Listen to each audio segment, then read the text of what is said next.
What if the universe is not the whole of reality, but only the outermost shadow of something far more complete? What if matter, time, distance, and even the stars belong not to the highest order of existence, but to a realm formed after a rupture in divine fullness? This is the mystery behind one of the most important ideas in Gnostic thought, the Pleroma. To understand it, we have to abandon the usual image of heaven. The Pleroma is not a paradise above the clouds, a physical dimension beyond the galaxies, or merely the place where souls go after death. The Greek word Pleroma means fullness, completeness, that which has been filled to perfection. In Gnostic cosmology, it names the fullness of divine reality before division, ignorance, and the fragmented condition that defines the world we know. Its opposite is often expressed by Kenoma, emptiness, deficiency, lack. The contrast is not between two locations, but between two modes of existence. In the Pleroma, nothing is cut off from its source. In the lower realm, beings experience limitation, conflict, and forgetfulness. This distinction unlocks the entire Gnostic vision. The world we see is not the complete expression of the divine. It is a diminished order, containing traces of something higher, while remaining largely unaware of where those traces came from. The word itself was not invented by the Gnostics. Pleroma already existed in Greek, with meanings related to completion. It also appears in early Christian writings. Colossians speaks of all the fullness dwelling in Christ, and other Christian authors used the language of divine fullness in different ways. This does not mean that the New Testament teaches a later Gnostic cosmology. It means that the language of fullness already belonged to the religious world in which Gnostic schools developed. During the 2nd and 3rd centuries, certain Christian and esoteric movements transformed that language into an immense metaphysical drama. They also drew from older currents. Jewish wisdom traditions offered the image of Sophia, divine wisdom, as a living expression of God's intelligence. Greek philosophy offered higher, intelligible levels of reality beyond the visible world. Middle Platonism sharpened the distinction between the transcendent source and changing matter. Early Christianity presented Christ as revealer, redeemer, and bridge between humanity and the divine. The Gnostics did not simply copy these traditions. They recombined them to answer a painful question. If the ultimate source is perfect, why does human life feel so divided? There was never one Gnostic church with one official doctrine. Gnosticism is a modern category used for several ancient movements that shared patterns but often disagreed. Sethian texts, Valentinian schools, and other groups did not all describe the divine world in the same way. One of the most influential models came from Valentinian Christianity, named after Valentinus, a 2nd century teacher whose followers developed some of antiquity's most sophisticated cosmologies. In these systems, the Pleroma is not empty light. It has an internal order. The divine source is beyond name, form, and direct comprehension. One title given to it is Bythos, the depth. Not physical depth, but the unfathomable mystery from which divine reality proceeds. Alongside Bythos appears Sige, silence, because the highest source cannot be contained by speech. From this hidden origin emerge the Aeons. The Aeons are not rival gods. They are eternal expressions of divine reality. Mind, truth, word, life, humanity, community, wisdom, and other principles through which the hidden source becomes knowable. In some Valentinian systems, they appear in complementary pairs called Syzygies. Nous mind is paired with Aletheia, truth. Logos, the word, is paired with Zoe, life. Anthropos, the primordial human, is paired with Ecclesia, the spiritual community. These pairs are not marriages in the human sense. They symbolize completeness through relation. No divine principle stands as an isolated fragment. Each is understood through a complement, and together they reveal the harmony of the Pleroma. Some systems describe 30 Aeons arranged through an ogdoad, a decad, and a dodecad. But the numbers are less important than the idea. The Pleroma is unity expressing itself through ordered multiplicity. The many do not destroy the one. They reveal what the one contains. And here the central paradox appears. If the Pleroma is perfect, how can imperfection arise? The answer is found in Sophia, divine wisdom. In several accounts, Sophia stands near the outer limit of the Pleroma. She is not simply a foolish goddess making a random mistake. She embodies a metaphysical tension, the desire of a limited expression to comprehend the unlimited source directly. In some versions, Sophia attempts to know the Father beyond the order proper to her. In others, she tries to produce without her consort, outside the harmony of the Syzygy. The details vary, but the result is similar. A movement occurs without full knowledge, generating disturbance. Passion, fear, grief, confusion, and ignorance arise as consequences of separation from totality. The myth is making a subtle claim. Evil does not begin as an independent power, equal to God. Deficiency begins when something acts as though it were whole, while cut off from the whole. A boundary called Horos, the limit, preserves the Pleroma and separates divine fullness from the disorder formed at its edge. The disturbance cannot consume the highest realm, but it does not vanish. It becomes the seed of a lower order. Was Sophia's movement only a fall, or was it also the beginning of the kind of consciousness that can experience separation, longing, and return? Tell me in the comments which interpretation makes more sense to you, because that question changes the meaning of the entire myth. From Sophia's disturbance comes the world of deficiency, and within this lower order appears the Demiurge. The word Demiurge originally meant craftsman or artisan. In Plato's Timaeus, the Demiurge is a benevolent cosmic organizer.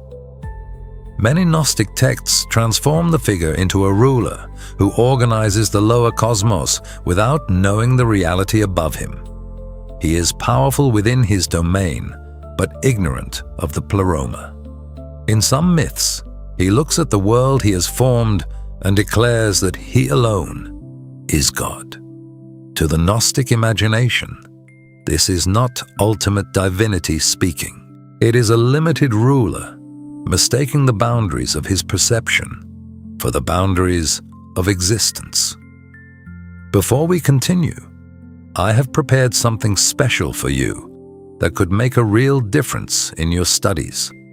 I created a teaching method inspired by 12 of the most influential works in Esotericism and transformed them into 12 educational documentaries designed to help anyone understand these concepts more easily and learn how to apply them in everyday life.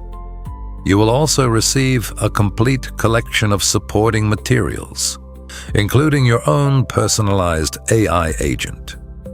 You will get lifetime access, along with a 7-day money-back guarantee in case the program is not right for you.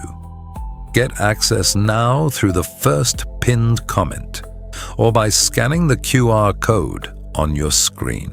Take advantage of our special launch offer. Now let us get back to the topic of the video.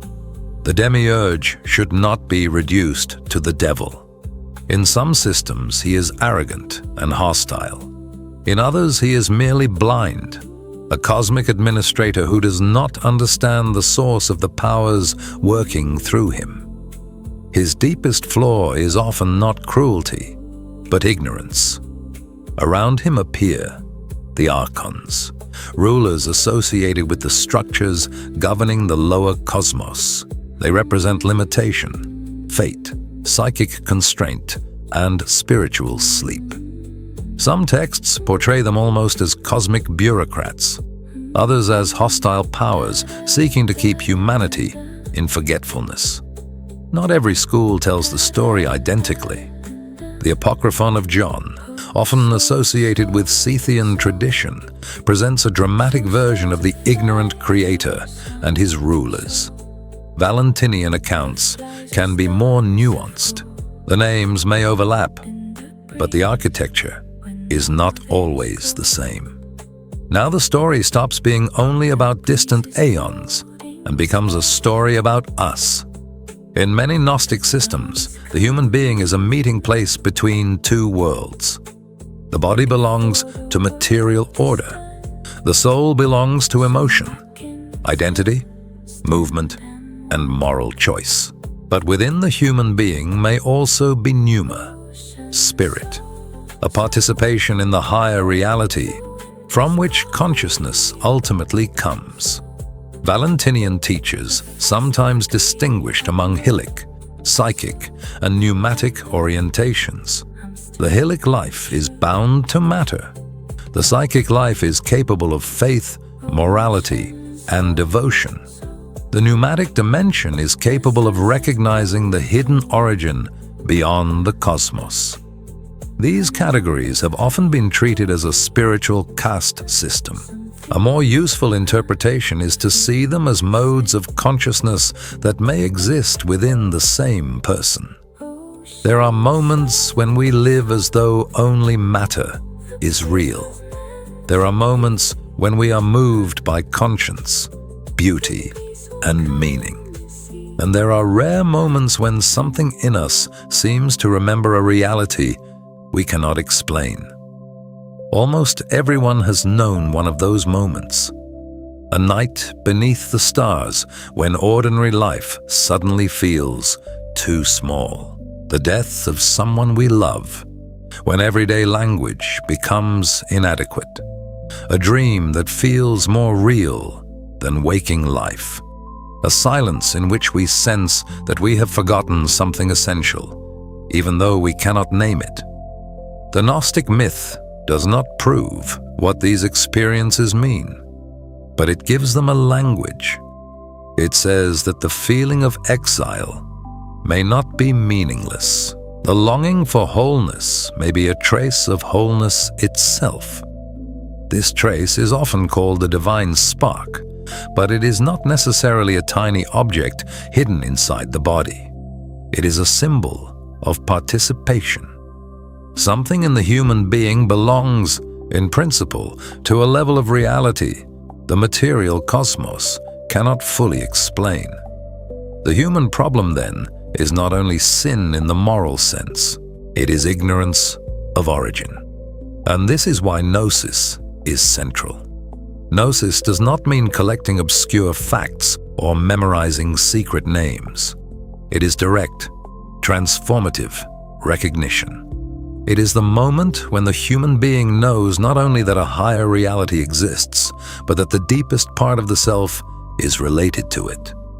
In the Gospel of Truth, ignorance is described through nightmare, fear, and forgetfulness. Salvation comes as awakening. A person who wakes from a nightmare does not have to fight every image in the dream. The dream loses its power when its nature is recognized.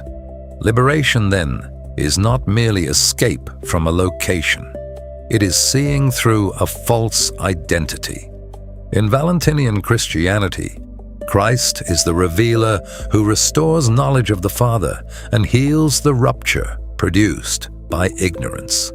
He does not only pay a legal debt, he brings remembrance, revealing the structure of reality and calling scattered elements back toward unity. Some Valentinian texts use the bridal chamber as an image of this restoration. What has been separated is reunited. What exists in fragmentation is brought back into sacred relation. If this explanation is helping you see Gnostic cosmology as more than a collection of strange myths, leave a like. It tells YouTube that deeply researched material like this still has a place here. The Pleroma also illuminates other traditions, but only if we compare them carefully. In Neoplatonism, reality proceeds from the One through higher levels of intellect and soul. This resembles Gnostic emanation, but the difference is crucial.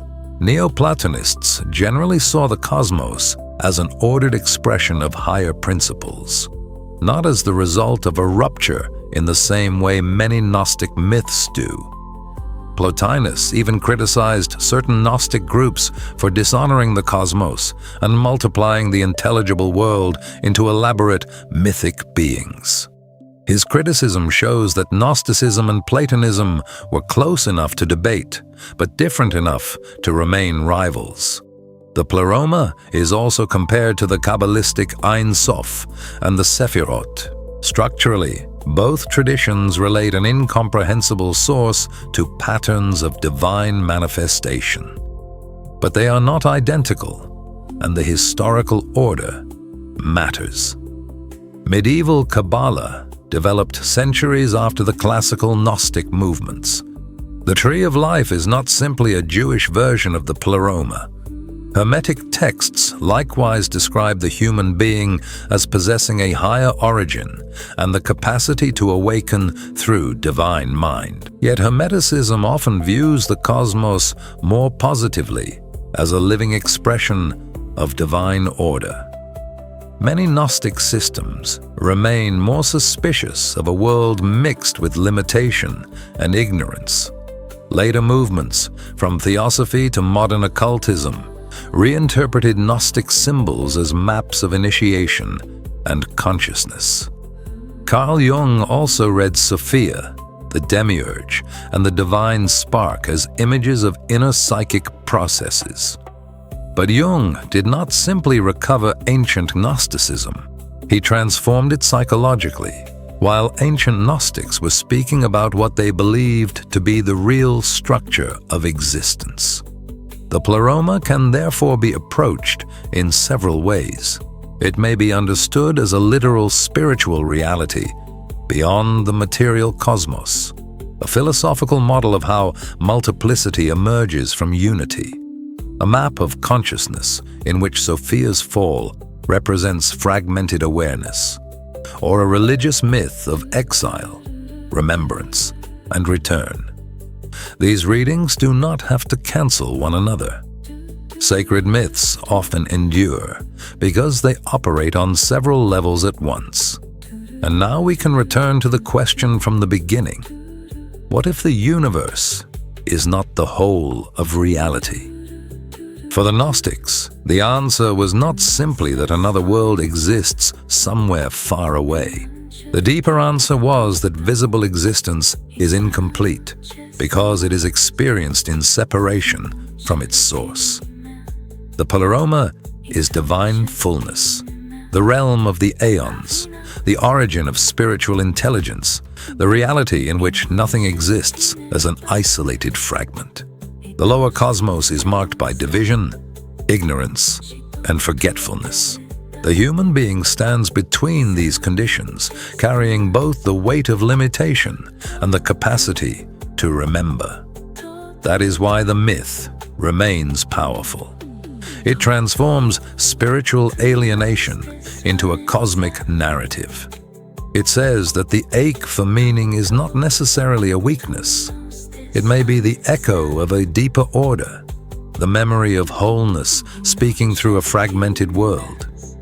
Do you see the Pleroma as a literal spiritual realm, a philosophical model, or a map of consciousness? Share your interpretation below. The most thoughtful discussions often reveal how many layers these traditions still contain. Subscribe if you want to explore the hidden architecture behind Gnosticism, Hermeticism, Kabbalah, sacred symbolism, and the Western esoteric tradition.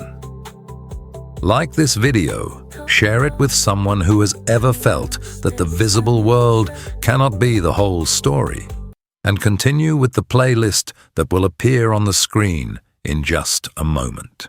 The next video may reveal another part of the map that ancient initiates believed we had forgotten. Have you ever noticed that the more you study Western esotericism, the more fragmented everything can start to feel? One book leads you to another author, another symbol, and another tradition.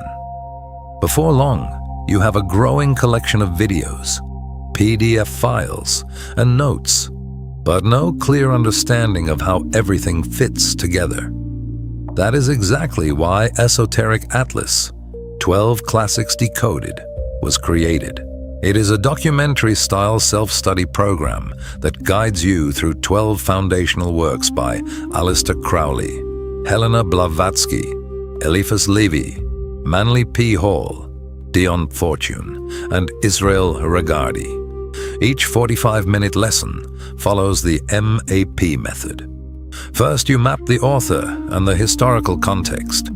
Next, you analyze the central symbols and teachings using clear, accessible language. Then you put what you have learned into practice through guided reflection, journaling exercises, and focused study prompts. For every book, you will also receive an illustrated ebook, a detailed mind map, a specialized glossary, and a guided journaling worksheet. That gives you a total of 48 downloadable study resources, along with a custom AI study companion, designed to help you clarify difficult ideas and explore meaningful connections between the teachings. You do not need more disconnected information. You need a map. The first 100 students can receive lifetime access for only $49.99, protected by a 7-day money-back guarantee. After that, the regular price will be $99.99. Explore the complete curriculum and view the current offer through the link in the description. You will receive immediate lifetime access, and your purchase will be fully protected by a 7-day money-back guarantee. Start seeing the deeper structure behind Western esotericism with Esoteric Atlas. And do not leave just yet. I have put together an organized playlist so you can continue your journey right here on the channel. Click one of the playlists appearing on your screen right now, and I will see you in the next video.